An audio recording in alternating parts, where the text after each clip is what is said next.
With me today on Behind the Headlines in Modiin in Israel is Lyana Rotstein. Lyana and I have known each other for 30 years? a long time. Used to be my neighbour in Melbourne, Australia, many, many years ago, and we've kept up this beautiful friendship. The reason I'm talking to Lyana today is because it is a case study in Israeli family life as it's adapted to the last 2.5 years. Lyana, you have 4 beautiful children. 3 of them have been serving in the army in the last 2 years. I'd like to hear about the work that they've been doing, and then I'd like to have a chat about what you've been doing in these last 2.5 years. Lyana is, and I know I'll get into trouble for saying it, but I actually know it, is the best tour guide in Israel.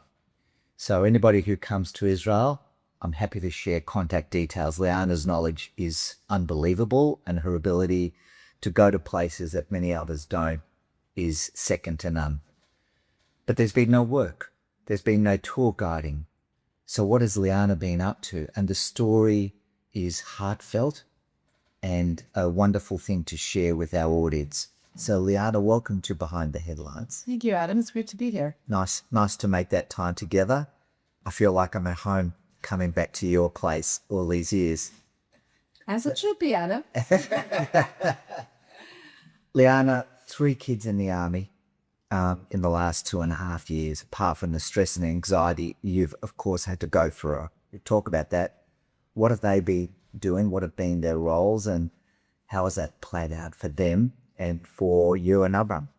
I'm going to talk a bit about my 4 children because even my oldest has not been in the army. He has many friends who've been serving in the army, and that has added stress to him and to us as well. So my oldest, Tomer, was in the tanks. He was injured and therefore cannot do reserve duty, but has been supporting many of his friends who have been on the front line. And actually one of his friends just made a movie about his experience in the north. So it's been very challenging for us to be there for him and for his friends as we've known them their whole lives. So that's Tomer. Reut was a commander in the war rooms, like the girls who were unfortunately kidnapped on October 7th. She was a commander on the border with Egypt. And in fact, the commander in Nahal Oz, Shir Eilat, was trained by my daughter. Oh, wow. Okay. So she was out of the army on October 7th during reserve and got called back in 2 weeks into the war and has been doing reserve back and forth now for the past 2.5 years, manning different war rooms. I can't go into much detail, but from what I know, she is responsible for looking out for very sensitive targets and ensuring that they are safe and protected during the war, with whatever that means. Yes, so an intelligence type role. An intelligence type role, but also one that is observing the borders, observing the different sensitive installations, and being the behind the scenes for the forces on the ground in order to ensure that the collaboration between those who are in the back and those who are in the field made the whole operation successful and ensure that whatever those targets are, they are protected and safe, as are the soldiers. Yeah. So that's what she's been doing. I have to say the one of the worst started and she got called in. She was called up to Tzfat, to the north in the first year of the war. And now as well was under fire constantly. So just getting her up there and being there was a lot of anxiety for me. Having her travel the roads was extremely stressful. But knowing that she was doing important work certainly, made a big difference. She was with my brother, but still in reserve. And so that also made it a little bit easier for me, knowing that she wasn't there on her own. So she's still doing that now while she's studying and recently got married and is balancing reserve and her everyday life. As everybody does here. Achinoa, my third, is in reserve. She is a bereavement officer. And what that means is that she is in touch with families and soldiers themselves who are wounded or families, unfortunately, of soldiers who were killed in the war. She started this in her active duty, first as a non-officer and then continued as an officer. She is also bereaved herself because she lost her boyfriend a 1.5 years ago in the war. And so in addition to supporting others, she is also going through her own process of grieving and rehabilitation. So she's supporting others during the bereavement process, injury or death, and her boyfriend was killed Yes, Daniel. at the same time.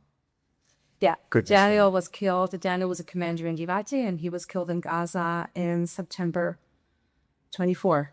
How old He was he? 23, and Yeah. They weren't together long, but they were together very intense. And it was clear about them that this was it. Yeah.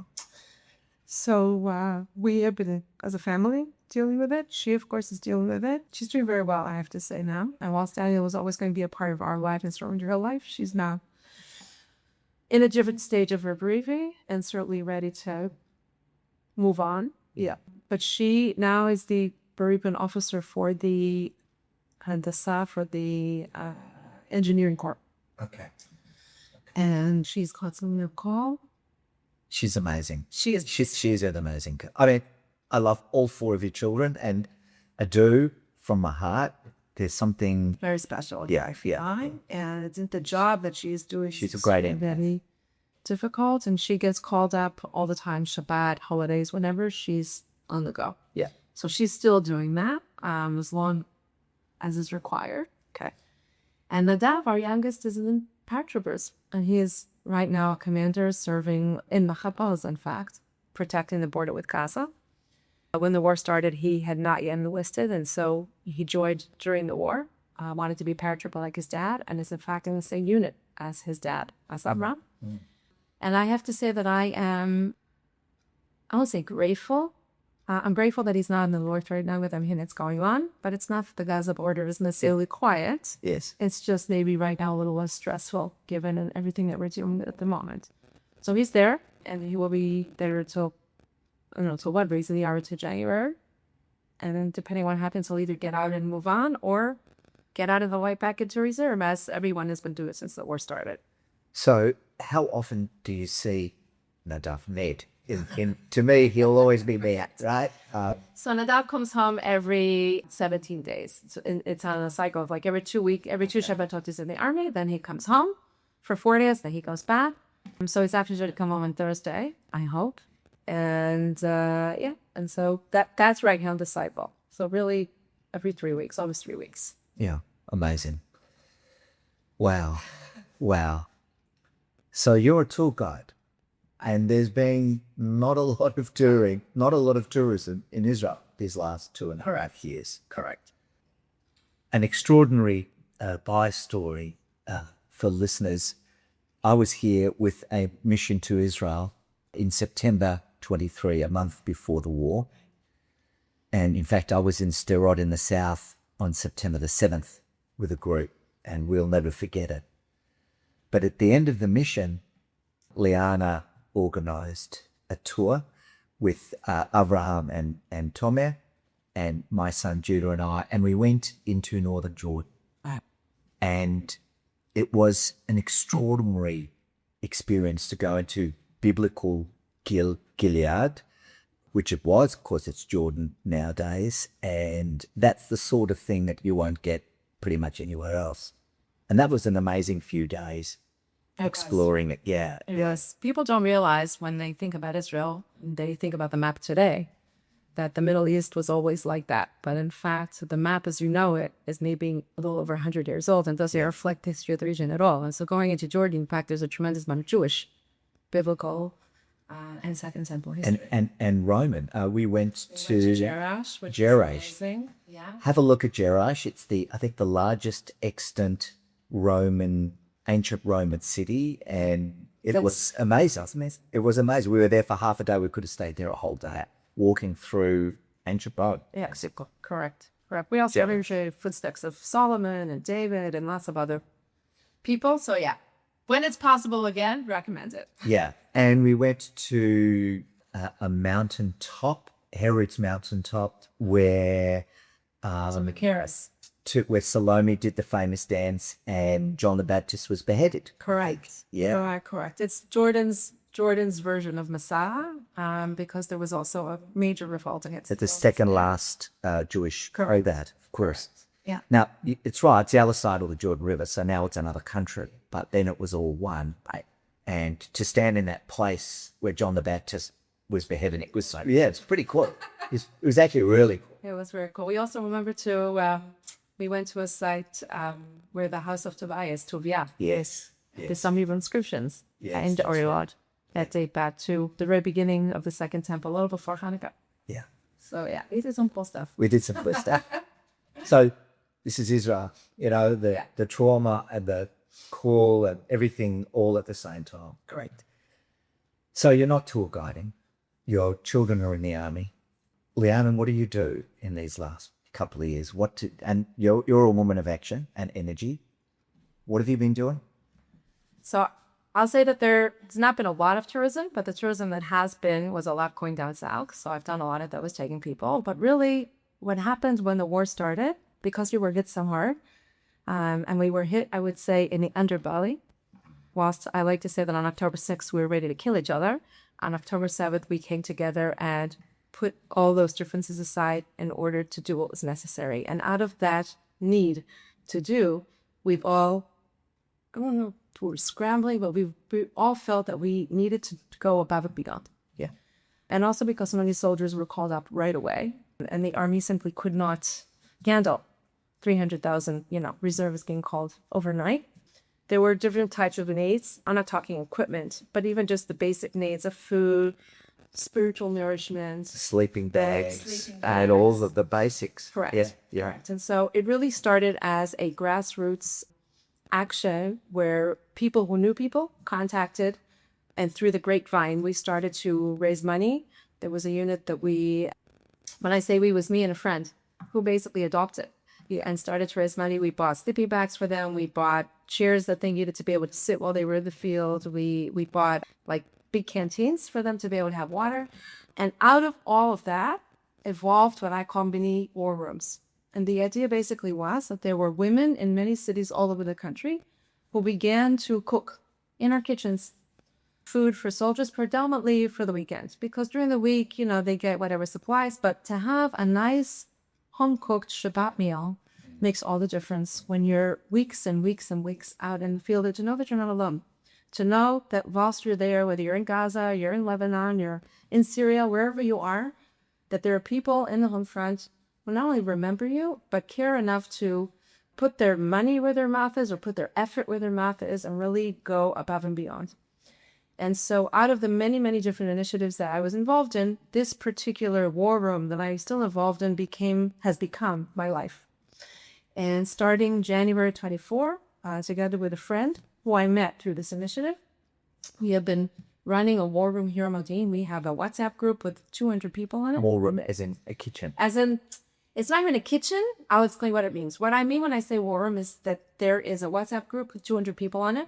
Every Tuesday, we send out a Google Docs with a list of things that need to be made, and people sign As in our food. Food. Food that need for this unit or other units. General food of what is necessary based on how many people fill out the Google Docs. We know how many meals we can provide, and then we know how many units we can accommodate. Okay. And that changes every week. But it's about 200 people who are in the group, and I would say that we have constantly now for the last 2 years had over 100 people cooking every week. And then we have other volunteers who come and pack the food, and other volunteers who come and pack up their cars and drive it to the front line, Which could be hours away. It's hours away, right? From here, you go around to Gaza, it's an hour and a half, but it's more because you're making several stops along the way. You go up north, it's 2.5, 3 hours, depending on. And people do it with so much love and so much. And that's one way. And it's back again. And they're back again. And in the winter, when Shabbat comes in early, it's very, very, very pressure. And the other thing that's important is that we have to make sure that not only that the quality of the food is good, but that it makes its way and remains fresh and edible, right? It doesn't go off, because now when it's so hot, if you're sending food 2-3 hours and until it actually then gets taken in, those who are in Lebanon. So what we do is we actually have these big styrofoam boxes that we buy, and we put them in with ice cubes, or we have people freeze the food. And I was trying to interestingly ask so, because when Nadav was in Gaza and I wanted to organize the food for him, his commander said, I don't know if we can't have you bring the food. We just have food come in, and it was spoiled, and everybody had a bad case of diarrhea. And I said to his commander, I said, let me speak to their commander. He said, you can't speak to him. I said, okay, send him pictures of how we pack, what we do, I said, you did not get diarrhea from our food. And once the commander saw how we pack it and how much care we put into making sure that it goes the extra mile to make sure that nothing happens, he in fact allowed our food to come in. And the food that was spoiled was Ari's food. So There you go. there you go. So this has been going on for over 2 years. We've been interviewed on television, all sorts of stuff. My friend in December finally said, she needed a break. It's not just the cooking on Thursdays or Fridays and the packing. It's all week. You're dealing with the different units, with the requests, units that come out even for 24 hours. I'm on a barbecue, or, you're constantly dealing with all of this morale boosters. Yeah. Right? Of taking care of what they need, whether it's food, whether it's deodorant, underwear, whatever you can think of. All Yes, those. the small things that, and comfort is the wrong word. It's the right word, but it's the wrong word. You've got the military equipment, but things that enable them to not, to be in their best shape, basically. Correct. And part of what makes this so special is that every week on my food, there's a note, there's my phone number. Yeah. And I cannot tell you how many phone calls, how many videos, how many messages, and it's not just me, that we get every week still now telling us that it makes a huge difference and how important it is and what gives them the strength to continue doing what they're doing, knowing that 2.5 years into the war, people still have the energy, right? Because many of these initiatives started and then petered off. But this has not stopped week after week after week, other than a short break between December and April. And now we're back in full swing, and I don't see it ending anytime soon, given that just yesterday we had another small round and who knows what's going to happen. So the war room is what, like a warehouse where everybody so 100 people. Let me see if I get this right. Okay. A WhatsApp group of 200, and about half consistently cook in their homes. In their farms. Take it in containers, 4 containers, I imagine, to a central place, which you called the war room, and there it's all packed. Is that how it works? Not quite. The war room is a figurative term. Meaning that the whole initiative is a war room. And what happens is that they're basically, today, about 3 different women, me being one of them, who volunteer our garage or our living room. Got it. On Friday morning, starting at 7:30 in the morning, sometimes on a Thursday night, people bring the home-cooked food, let's say here. Yeah. And then we have about 10 women who come here every Friday from 8 to like 10. We pack it all out in boxes. We pack it into cars, and then you invite other people who come with their cars and they drive it off. Wow. And that's the war room. That's what it is. It's a grassroots, totally, and ongoing. 2.5 years. Yeah. Wow. Still going. Still going. Goodness Still going me. strong. Yeah. Yeah. Just Friday, we sent 330 meals to Lebanon and Syria. Yeah, that's right. Yeah. Amazing. And people do contact you about it. People contact me about it. I'm like a social media person, whatever, and I make these little videos and I send them out. We have a link where people can make donations. We have a lot of Israelis who donate, but Israelis are donating to so many different things that we also have people from overseas contact us, people who want to feel as if they are a part of what's going on here. So what can overseas people do to assist? The best thing that people could do to assist is to donate money, because in addition to the food that we cook, we also send boxes of other goodies that we buy, be it soft drinks, be it nuts, be it energy bars, things that they could put in their pockets when they're fighting. Yeah. And that is not donated, that is purchased. And it's all out of donations. So what people can actually do, if they're here, they can come and help. But if they're not here, then donations and to spread the word for others to, support would be amazing. We'll put the link at the end of this podcast, we'll add it to make sure those that want to contribute are able to do so.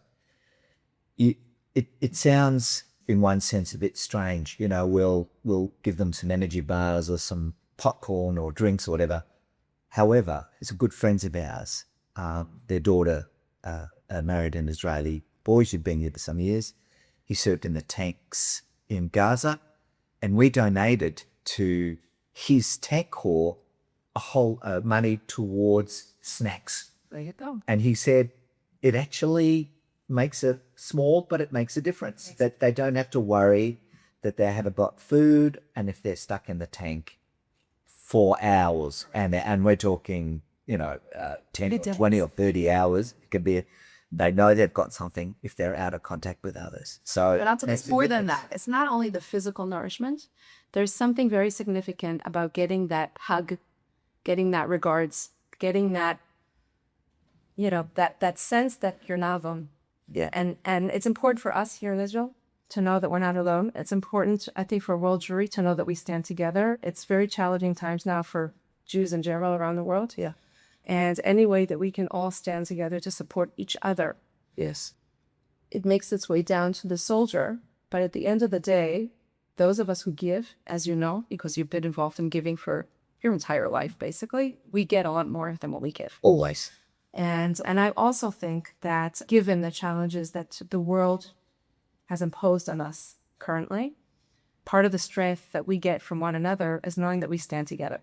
And knowing that what we do not just for the soldier at the end of the line, but we do it for ourselves, and we do it to send a very strong message. And the message is that the Jewish spirit is strong, that the Jewish spirit will rise above, and that we will not allow those who continuously attempt to eradicate us, destroy us, or whatever, we will let them do it. And that our values of giving, our values of caring, will override and overtake all the hatred in the world. And I think that that's a lot of what gives us the strength to do what we do. It's so true. I see in this country, just in this short time, a sense, Lyana, of national purpose, and beneath all of the divisions, a coherence that you cannot manufacture. You just can't manufacture something with that purpose and vision in a country like this. No matter the political divisions or the religious divisions, it ultimately all comes together. Hence the miracle that Israel still is today, no matter what the rest of the world sees. Look, many times we say that, we can learn history, we can read about history, but how many of us can say that we are part of history making? And I think that all of us around the world, no matter where we are right now, are part of making history. Because just standing tall, I mean, in Australia, you guys certainly have your challenges, many. And at times I would say, I don't know if I would be able to stand, against the things that you are dealing with. It's funny to say that for us, it's easy here. But I think in some ways it's easier. It's clearer. Clearer for sure. It's certainly clearer. Your enemies are there. They're on the border inside Israel from time to time, and it's very clear. For us, it's much more opaque. It's that. It's also we are the majority here, and we are really, at least we attempt, as much as we are masters of our own destiny here, with all the challenges around, and you're not, which makes it very, very difficult. Yes. So, I don't want to say that it's easier, but I think at times being here, certainly that weight that's on your shoulders, and I've heard it from many people, they land in Ben Gurion with all the fear of, oh my God, is it safe? They feel like they can breathe, right? And when I travel abroad, and I do it often, and I've done it a lot, even now, I breathe, but I breathe differently. And when I land in Ben Gurion, I can tell you, we were now in England as the war broke out. In fact, we were away and it took us time to get home. And all we wanted to do was get back here, running towards the war. And as we were traveling around, and every day we would check where we're going, the first question that came up on Google in England was how many Muslims live in each city where we were. That was like the question whenever you searched. And I said to myself, we're outside of Israel in a beautiful country. England is gorgeous. And yet the questions that come up are the questions that we don't necessarily grapple with here. Right? I don't ask myself. I just go about my life and I live here with my challenges and with my kids in the army, whenever I live. Yeah. I didn't breathe so well there until I went back. Yeah, it's very different. It's very different. Tell us some of the other initiatives over the last couple of years that you've been involved in. So, most of it is around these things of, soldiers. I've also, as I said, been involved in the few people who have been coming. Very important for me to show them that there is a sense of normalcy here. And because what you see on the media is not the reality of what goes on here. Absolutely. So whilst I did a lot of what I call war, I wouldn't call it tourism, but war-related visits to the sites of October 7th or whatever, I've also had people who have come here just to tour. And what I said to all of them was, please take the message home that whilst it's important to pay respects and to remember what happened, life here goes on, right? I mean, you're here, your kids are here, you see it. But unless people come here, the sense that they get is that we are hunkered down in our bunkers and in our safe rooms, and we are not living. And so the other thing that I do a lot of is post. I post a tremendous amount on my Facebook and on my Instagram because I want people, and I don't post about the war, and I don't do hasbara. There's other people who do that. I post about what I'm doing with my kids. I post about the trips that I take. I post about my everyday life here because I want people to see that with the challenges that we have, Israel, in fact, is vibrant. Israel, in fact, is doing very, very well. It's booming. It's booming. Our economy is amazing. Economy is amazing. There is construction everywhere. There's housing everywhere. Roads everywhere. I've never ever seen it in all the years. Not only that, the restaurants are full. The coffee houses are full. The big trends, which I told your wife, is these what we call coffee trucks, aglot cafe. They're like food trucks. Yeah. But that's the trend. And I can tell you that during the war, Pesach, okay? Pesach, the war was all around us. So which is April. April. April. Yeah. We needed to get out a little bit and breathe. We went out. I love the flowers. We went out to see this beautiful field of poppies. And whilst we were in the field of poppies, there was an alert. Okay? There's nowhere to go. And people started to scramble. And I said to myself, I'm not scrambling anywhere. If we die, at least we'll die in the poppies. My flowers, I'm happy. And we lay down on the ground. Which is what you have Which to is do. what you have to do. We put our hands over our head and we waited the prerequisite 10 minutes and we got up. And there was a second one and it happened again. And after that, we said we need a drink. So we drove to the nearby town and went to this, coffee truck, which was packed with people. People were out with their kids everywhere, right? The image that you get is that we're all in our safe rooms and we're not going anywhere. And that's what I put out there. And that's what I posted. And in fact, I will tell you that yesterday, 2 days ago, Sunday night, we were at a wedding when the alert started. And what I posted on my Facebook was, look, this is the response. People were dancing like there was no tomorrow. Nobody was hunkered down. Life went on. And that to me is very, very important. It's an important message. And that's what I said before. The spirit is strong. And it's something that our enemies don't think that we take into account. They try to break our spirit and they don't realize that the harder they hit, the harder our spirit becomes. Yeah, the resilience here. Amazing. It's the big takeaway for me in this very short trip, Lyana, is the resilience and the trauma sit intertwined. I call it the twinning of the two. And you can be in 1 minute, as we were at the beginning of this conversation, dealing with trauma. And so many minutes later, we're dealing with amazing. And we are. And I know Avram too is a wedding photographer. And Right. I mean, he's been He's very busy. He's busy. Life goes on. People haven't stopped. No, they haven't.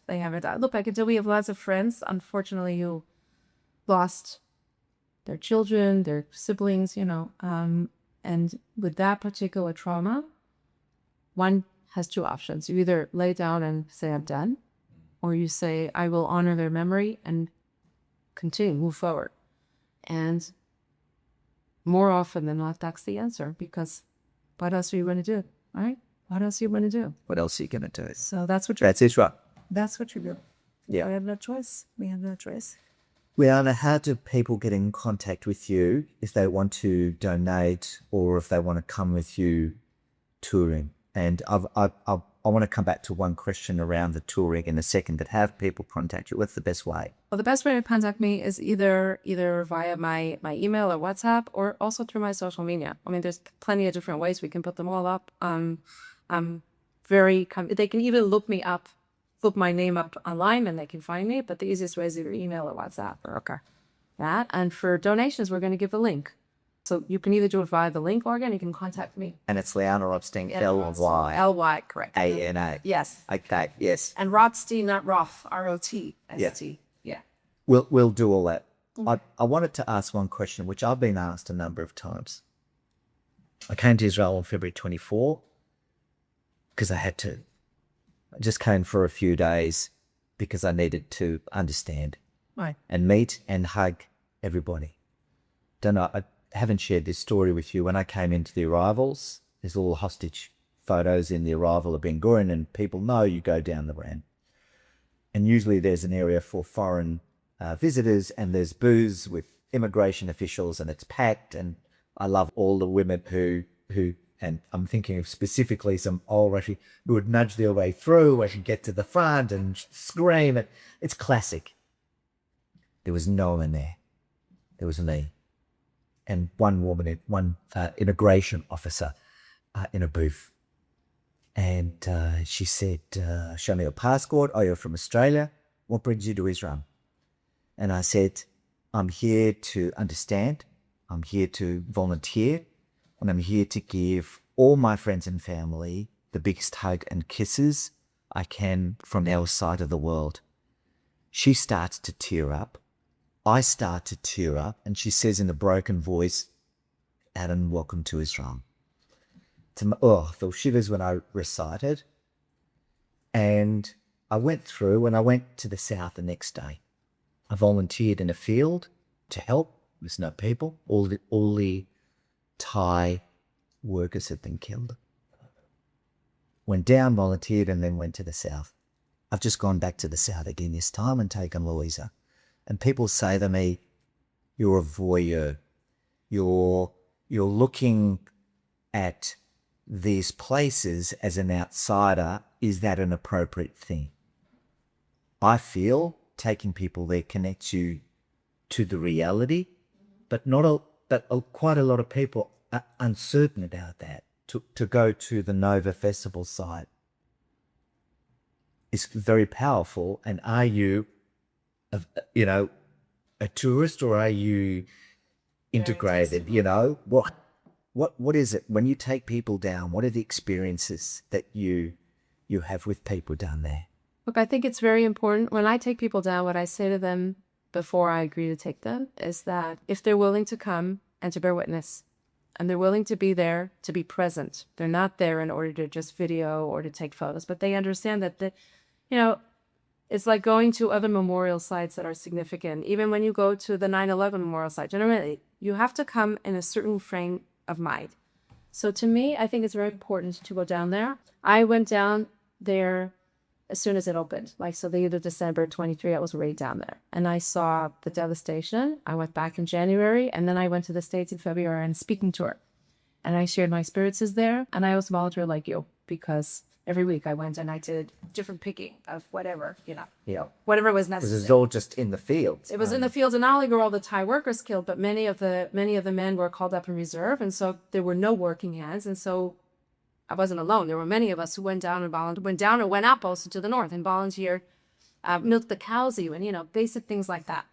So I think to go down is very important. I think that when you go down now and you see the building, you see that many of the communities have been resettled.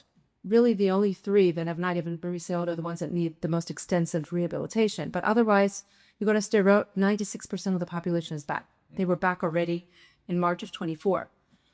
That, to me, is the strongest. And it's booming. It's booming. It's booming. It's not just the people who settled it. It's booming. Absolutely. With businesses, with schools. Extraordinary. It's amazing. That, to me, is the strongest message of resilience. When our enemy on the other side sees that the fields are green, that life has resumed, that what they aspired to do, they did not succeed.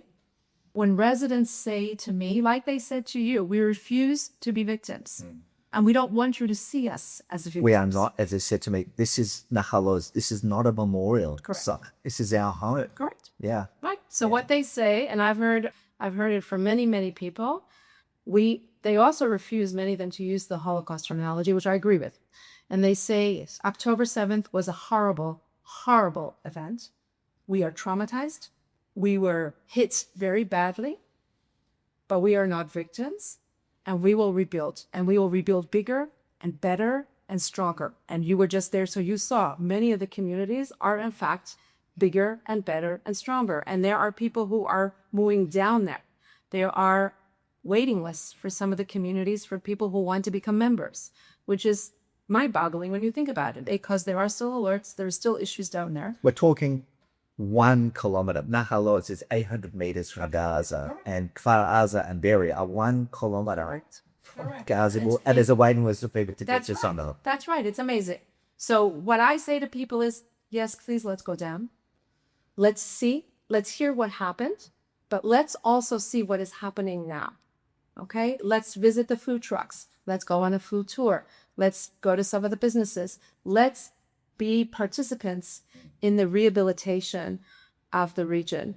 Let's not just go there in order to hear about the horrific events that happened, but let's see how we grow out of that in order to build a better future, which is what Israel's all about. And it is a beautiful message to finish this incredible interview on. All strength to you. Thank you. Thank you. Oh, my last thing would be, anybody who hasn't been, I know that it's very scary. What I will say is that when you land here, that transforms. The fear is of getting on the plane.